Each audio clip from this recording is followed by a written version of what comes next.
जय हिंद दोस्तों। तो इस वीडियो में हम डिस्कस करेंगे कि 70 दिन में आप 17वीं बीपीएससी को कैसे क्रैक कर सकते हैं।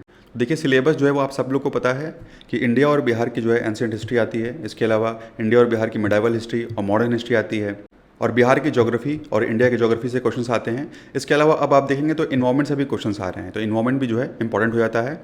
और इंडिया की इकोनॉमी से और बिहार की इकोनॉमी से क्वेश्चंस आते हैं, और इसमें भी जो इंपॉर्टेंट है वो है यूनियन बजट और बिहार का बजट। इसके अलावा साइंस है, फिजिक्स केमिस्ट्री बायो, इसमें बायो इंपॉर्टेंट है, और है करंट अफेयर्स। तो मैं आपको एक प्लान प्रोवाइड करूंगा कि आप जो है किस दिन क्या पढ़ें, और आप चाहें तो उस प्लान को फॉलो कर सकते हैं या अपने अकॉर्डिंग जो है उसमें चेंजेस भी कर सकते हैं। और पहले 3 दिन आप एंशिएंट हिस्ट्री पे फोकस करिएगा, जैसे इंडस वैली सिविलाइजेशन, वैदिक पीरियड हो गया, मौर्य गुप्ता पीरियड हो गया, तो इन पे आप फोकस करिएगा। इसके अलावा आप आर्ट एंड कल्चर पढ़ सकते हैं, और बुक एंड ऑथर से भी क्वेश्चन आते हैं कि ये किताब जो है किसके द्वारा लिखी गई है। राज तरंगिनी है तो कलहन ने लिखी है, तो इस टाइप के क्वेश्चन भी आते हैं कि कौन सी बुक जो है किस राइटर ने लिखी है, तो इससे भी फोकस करिएगा। इसके अलावा बिहार की एंशिएंट हिस्ट्री में आप जो है जो महाजनपदा वाला जो पीरियड है उस पर आप फोकस कर सकते हैं, और प्लस इन 3 दिन में अगर आपको टाइम मिलता है तो आप जो करंट अफेयर है वो भी पढ़ सकते हैं। अब आते हैं चौथे और पाँचवें दिन पे। तो आपने पहले 3 दिन जो पढ़ा उसको आप यहाँ पे कंप्लीट रिवाइज करिएगा, और इसके अलावा जो है मॉक टेस्ट दीजिएगा। और मॉक टेस्ट देने के बाद आप देखिएगा कि कहाँ कहाँ जो है आपने गलती की है, कौन से क्वेश्चंस आपके गलत हैं, और जो जो क्वेश्चंस आपने गलत किए होंगे उन टॉपिक्स को आप फिर से रिवाइज करिएगा। जैसे मान लीजिए क्वेश्चन दिया हुआ है आपके सामने, इसका आंसर है समुद्रगुप्त। तो जब आप मॉक टेस्ट रिवाइज करेंगे तो आप क्या करिएगा, समुद्रगुप्त के बारे में तो आपने पढ़ा ही, इसके अलावा आप कुमारगुप्त के बारे में पढ़ लीजिएगा, स्कंदगुप्त के बारे में पढ़ लीजिएगा, चंद्रगुप्त के बारे में पढ़ लीजिएगा। ठीक है, तो जो अब जब आप मॉक टेस्ट देंगे तो उसमें जो जो ऑप्शंस आपको ऐसे लगेंगे कि हाँ यहाँ से क्वेश्चन आ सकता है एग्जाम में, तो उनको भी आप रिवाइज करिएगा। ठीक है, तो यही सही तरीका है मॉक टेस्ट देने का। आपने मॉक टेस्ट दिया, अब ऐसा नहीं है कि आपने देख लिया कि हाँ ये क्वेश्चन गलत थे तो इसका सही आंसर क्या होगा, उसके बाद आप जो है आगे बढ़ गए, ऐसा नहीं करना है। बल्कि आप क्या करेंगे कि आप देखेंगे कि आपने कहाँ कहाँ गलतियाँ की हैं। ठीक है, उस गलती को जो है एनालाइज करिएगा, और उसको उस टॉपिक को फिर से दोबारा रिवाइज करिएगा। तो इससे इसका आंसर समुद्रगुप्त है, लेकिन आप जो है कुमारगुप्त के बारे में पढ़िएगा, स्कंदगुप्त के बारे में पढ़िएगा, और चंद्रगुप्त के बारे में, मतलब जो सारे ऑप्शंस हैं कोशिश करिएगा कि आप उसको रिवाइज कर लें। तो आपको कोशिश ये करना है कि आप जो है अपने रिसोर्सेज कम से कम रखें, और रिवीजन आप जितना ज़्यादा कर सकें वो उतना अच्छा होगा। अब आते हैं 6 से 8 डेज़ के बीच में। देखिए यहाँ पे आप जो है प्रिपेयर कर सकते हैं मिडाइवल हिस्ट्री को, और इसमें भी खास फोकस जो है दिल्ली सल्तनत हो गया, मुगल एम्पायर हो गया, तो इन पे आप खास फोकस जो है वो रख सकते हैं। और बिहार की मिडाइवल हिस्ट्री में आप फोकस रखेंगे जो बिहार के जो गवर्नर्स थे। ठीक है, उस टाइम मिडाइवल हिस्ट्री में जो बिहार के गवर्नर्स थे उन पर आप फोकस रखिएगा, क्योंकि यहाँ से क्वेश्चन आता है। इसके अलावा आर्ट एंड कल्चर आप पढ़ लीजिएगा, और जो बुक एंड ऑथर्स हैं मिडाइवल हिस्ट्री में जो भी किताबें लिखी गई हैं उनके जो जो ऑथर्स हैं, ठीक है, तो उनके बारे में देख लीजिएगा। प्लस अगर टाइम मिलेगा तो करंट अफेयर्स भी आप यहाँ कर सकते हैं। उसके बाद देखिए 9वें और 10वें दिन आपको सिर्फ और सिर्फ आप मिडाइवल हिस्ट्री का रिवीजन करना है। इसके अलावा एक मॉक टेस्ट आपको देना है। उसके बाद जो भी क्वेश्चन गलत होते हैं मॉक टेस्ट में, उसको आप जो पहले मैं तरीका बताया सेम तरीके से जो है मॉक टेस्ट को आपको रिवाइज करना है। तो मॉक टेस्ट देने का मतलब ही होता है कि मेरा क्या वीक पॉइंट है, मेरा वीक एरिया क्या है, वो हम पहचानें और उसको हम और अच्छे से तैयार करें। ठीक है, जो आपका स्ट्रॉन्ग पॉइंट है वो तो स्ट्रॉन्ग है ही, तो जो वीक पॉइंट है उसको आपको और स्ट्रॉन्ग करना है। अब नेक्स्ट देखते हैं। तो नेक्स्ट देखिए 11 से 28 दिन के बीच में मॉडर्न हिस्ट्री को मैंने ज़्यादा टाइम इसलिए दिया है क्योंकि बिहार की पूरी मॉडर्न हिस्ट्री और इंडिया की पूरी मॉडर्न हिस्ट्री थोड़ी लेंदी है, तो दोनों आपको कवर करना है, और क्वेश्चन भी यहाँ से जो है ज़्यादा आते हैं। तो जैसे 1757 से 1857 के बीच का पीरियड हो गया, रिवॉल्ट ऑफ 1857 से हमेशा क्वेश्चन आता है। जितने भी ट्राइबल रिवॉल्ट्स हुए हैं उसमें से ज़रूर क्वेश्चन आता है। इसके अलावा जो सोशल और रिलीजियस मूवमेंट्स हैं ये इंपॉर्टेंट हो जाता है, और जो गांधीयन एरा है वो इंपॉर्टेंट है। उसी तरीके से बिहार की जो मॉडर्न हिस्ट्री है, जो भी इंपॉर्टेंट लीडर्स रहे बिहार से और उनके द्वारा जो नेशनल मूवमेंट में पार्टिसिपेट किया गया उनके बारे में आप देख सकते हैं। ठीक है, तो जितने भी इंपॉर्टेंट लीडर्स हैं बिहार के, सबके बारे में जो है आप जो है एक बार पढ़ लीजिएगा। और इसके अलावा चंपारण सत्याग्रह है, तो यहाँ से आपको जो है हर साल एक क्वेश्चन देखने को मिलता है, और इसके अलावा जो है आप करंट अफेयर भी यहाँ पर रिवाइज कर सकते हैं। उसके बाद 29वें और 30 दिन जो है आप क्या करेंगे, यहाँ पे आप रिवीजन करेंगे, जो अपनी पूरी मॉडर्न हिस्ट्री पढ़ी उसको रिवाइज करेंगे अच्छे से। उसके बाद एक मॉक टेस्ट देंगे। ठीक है, और मॉक टेस्ट देने के बाद जो आपका वीक पॉइंट होगा उसको आप एनालाइज करने की कोशिश करेंगे। जैसे यहाँ पे देखिए क्वेश्चन दिया हुआ है, आपने जो है इसको सॉल्व किया मान लीजिए, तो जो है पार्टीशन ऑफ बंगाल जैसा कि आपको पता है 1905 में हुआ था। फाउंडेशन ऑफ मुस्लिम लीग 1906, ये भी सही है। सूरत स्प्लिट हुआ था 1907 में, और transfer of India's capital from Calcutta to Delhi ये कब हुआ था, तो ये हुआ था 1911 में।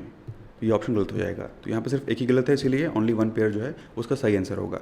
लेकिन आप क्या करिएगा, जब भी आप ऐसे क्वेश्चन सॉल्व करें तो आप ध्यान दें कि यहाँ पे पार्टीशन ऑफ बंगाल 1905 में हुआ, तो पार्टीशन ऑफ बंगाल किसने किया, किसके टाइम पीरियड पे हुआ, कौन उस टाइम जो है गवर्नर जनरल था।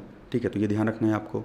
मुस्लिम लीग का फाउंडेशन, तो किसने जो है फॉर्म किया मुस्लिम लीग, कब फॉर्म किया, ठीक है, किस वजह से फॉर्म हुआ। उसके बाद सूरत स्प्लिट क्यों हुआ, जो है आईएनसी में स्प्लिट क्यों हुआ। तो ऐसे जो है जितने भी सब टॉपिक्स हैं उन सारे सब टॉपिक्स को जो है जब आप मॉक टेस्ट सॉल्व करें तो उसको अच्छे से सब जितने भी टॉपिक्स हैं सबको प्रिपेयर करें। अब आगे चलते हैं। 31 से 43 डे के बीच में जो है आप पढ़ेंगे इंडिया की ज्योग्राफी और बिहार की ज्योग्राफी।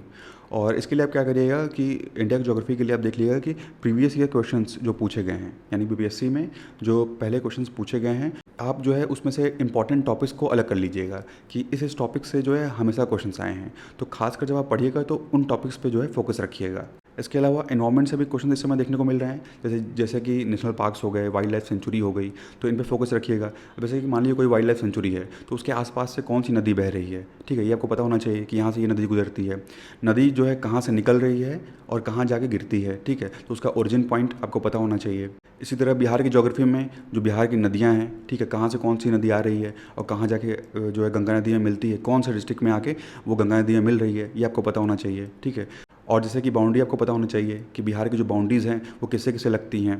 जैसे कि मान लीजिए कि यूपी है तो यूपी से कितने जो ऐसे डिस्ट्रिक्ट्स हैं बिहार के जो बाउंड्री बनाते हैं यूपी के साथ, और कौन कौन सी नदियां हैं जो दो स्टेट के बीच में बाउंड्री बना रही हैं, ठीक है, कितने डिस्टेंस तक बाउंड्री बनाती हैं, ये आपको पता होना चाहिए, ठीक है। बिहार में किस टाइप की सॉइल प्रेजेंट है, किस टाइप का क्लाइमेट है, ठीक है, तो ये इंपॉर्टेंट होता है बिहार की ज्योग्राफी के लिए। और अगर आपको समझ में नहीं आ रहा है कि बिहार की ज्योग्राफी में हम क्या पढ़ें तो आप पीवाईक्यू देख लीजिएगा, उससे आपको पता चल जाएगा कि क्या इंपॉर्टेंट टॉपिक है, ठीक है। तो आप सिर्फ वही जो है टॉपिक्स प्रिपेयर कर सकते हैं और वहाँ से क्वेश्चन जो है घूम घूम के डिफरेंट टाइप ऑफ क्वेश्चन जो है वो फ्रेम होते रहते हैं। इसके अलावा आप जो है करंट अफेयर्स भी रिवाइज कर सकते हैं इस बीच में। 44 और 45 डे आप क्या करेंगे, आप रिवाइज करेंगे जो आपने ज्योग्राफी पढ़ी है इंडिया की और बिहार की, और इसके अलावा एक मॉक टेस्ट देंगे और उस मॉक टेस्ट में अपना जो वीक पॉइंट है वो एनालाइज करने की कोशिश करेंगे। अब बात करते हैं 46 से 52nd डे की। तो इस बीच जो है आप इंडियन इकोनॉमी पढ़ेंगे और साथ ही साथ बिहार की इकोनॉमी भी कवर करनी है।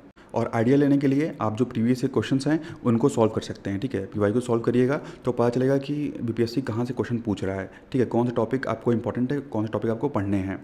इसके अलावा केंद्र सरकार की जो भी स्कीम्स चल रही हैं अभी लेटेस्ट में उनको आप रिवाइज करिएगा।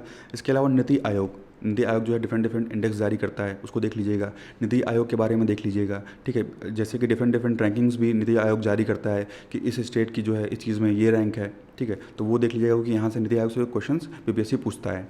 उसी तरीके से बिहार की इकोनॉमी के लिए आप जो भी बिहार की सरकार जो योजना चला रही है उस योजना पर फोकस करिएगा और साथ ही साथ जो यूनियन बजट है और जो बिहार का बजट है आप उसको देखिएगा, कौन कौन सी स्कीम्स जो है मेंशन की गई हैं यूनियन बजट में और बिहार बजट में, ठीक है। तो जो जो गवर्नमेंट स्कीम्स आपको यूनियन बजट में देखने को मिल रही है या बिहार का बजट में देखने को मिल रहा है, आप उन स्कीम्स को अच्छे से जो है तैयार कर लीजिएगा।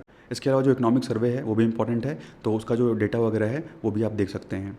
और इकोनॉमिक्स में डेटा वगैरह ज़्यादा होता है इसीलिए मैंने जो है रिवीजन के लिए 3 दिन रखा हुआ है। तो 53 से 55 डे के बीच में आप जो है इंडियन इकोनॉमी को रिवाइज करिएगा और साथ ही साथ जो है मॉक टेस्ट दीजिएगा। मॉक टेस्ट देने के बाद जो है आप अपनी गलती निकालिएगा और उसको फिर से जो है जो आपको वीक पॉइंट लगे उसको फिर से रिवाइज करिएगा। बात करते हैं 56 से 63rd डे के बीच में। तो आप जो है यहाँ पे फोकस करिएगा साइंस पे, ठीक है, फिजिक्स केमिस्ट्री बायो, और खासकर बायो पे फोकस करिएगा। और जितने भी साइंस के पीवाईक्यू हैं, फिजिक्स केमिस्ट्री बायो, तीनों के जो प्रीवियस ईयर में जो क्वेश्चंस पूछे गए हैं उसको जो है आप एक बार सॉल्व जरूर करिएगा। उसके बाद 64 और 65 डे में जो है आप कंप्लीट साइंस रिवाइज करिएगा, मॉक टेस्ट दीजिएगा और साथ ही साथ आप चाहे तो पीवाईक्यूज़ को फिर से रिवाइज कर सकते हैं। तो नेक्स्ट हम बात करते हैं करंट अफेयर्स के लिए। तो देखिए करंट अफेयर्स आप जो है बीच में जब टाइम मिलता रहेगा आपको तो आप करंट अफेयर्स भी रिवाइज करते रहिएगा, पढ़ते रहिएगा। और आप चाहे तो कोई भी मैगजीन फॉलो कर सकते हैं या आप चाहे तो जो ये मेरी मैगजीन है ये भी फॉलो कर सकते हैं। इसका लिंक आपको डिस्क्रिप्शन में मिल जाएगा, वहाँ से आप डाउनलोड कर सकते हैं। तो जो लास्ट के 5 या 10 दिन होंगे उसमें आप क्या करिएगा कि आप फुल लेंथ जो मॉक टेस्ट है वो दीजिएगा और अभी तक आपने जितना पढ़ा सब जो है कंप्लीट रिवीजन करिएगा। और आप किसी भी कोचिंग का मॉक टेस्ट दे सकते हैं, जैसे कि परफेक्शन आईएएस है या रोटेरिया का जो है मॉक टेस्ट वो आप दे सकते हैं। तो जो आपको सही लगे, या आप दुकान पर जाइएगा वहाँ से कोई भी मॉक टेस्ट की जो बुक आती है वो बाई कर लीजिएगा और आप जो है मॉक टेस्ट दे सकते हैं। तो कोशिश करिएगा कि आप जितना भी मॉक टेस्ट दें, ज़रूरी नहीं है कि आपने 30 या 40 मॉक टेस्ट दे दिया, आप कोशिश ये करिएगा कि आप जितना भी मॉक टेस्ट दें उसको अच्छे से रिवाइज़ करें, ठीक है। जब अच्छे से रिवाइज़ करेंगे तो आपका जो पीछे के जो टॉपिक्स होंगे वो कम्प्लीटली उस मॉक टेस्ट की वजह से रिवाइज़ हो जाएंगे। इसके अलावा कोशिश ये करिएगा कि डेली कम से कम आप 6 से 8 घंटे निकालें, ठीक है, इतना मिनिमम आपको निकालना होगा एग्ज़ाम क्रैक करने के लिए, ठीक है। तो लगातार पढ़ने की ज़रूरत नहीं है, आप छोटा छोटा जो है ब्रेक लेके आप जो है अपने टाइम को डिवाइड कर सकते हैं। इसके अलावा डिस्ट्रैक्शन से बचिएगा, जो सोशल मीडिया है कुछ दिन जो है उसे दूर रह लीजिएगा और कोशिश करिएगा कि सुबह में जो आप उठते हैं तो कुछ मिनट्स के लिए जो है कुछ टाइम के लिए आप मेडिटेट करें, तो उससे जो है थोड़ा सा माइंड जो है फ्रेश होता है। तो ज़्यादातर जो इंपॉर्टेंट टॉपिक्स हैं वो इस चैनल पे आपको मिल जाएंगे। आप एक बार प्लेलिस्ट में जाके जो है चेक कर लीजिएगा, वहाँ पे आपको जो है कई वीडियोस मिल जाएंगी। एक प्लेलिस्ट है 70th बीपीएससी इंपॉर्टेंट टॉपिक्स करके, वहाँ आप देखिएगा, उसमें आपको जो है कई इंपॉर्टेंट वीडियोज़ मिलेंगी। तो आप चाहे तो उसको एक बार देख सकते हैं।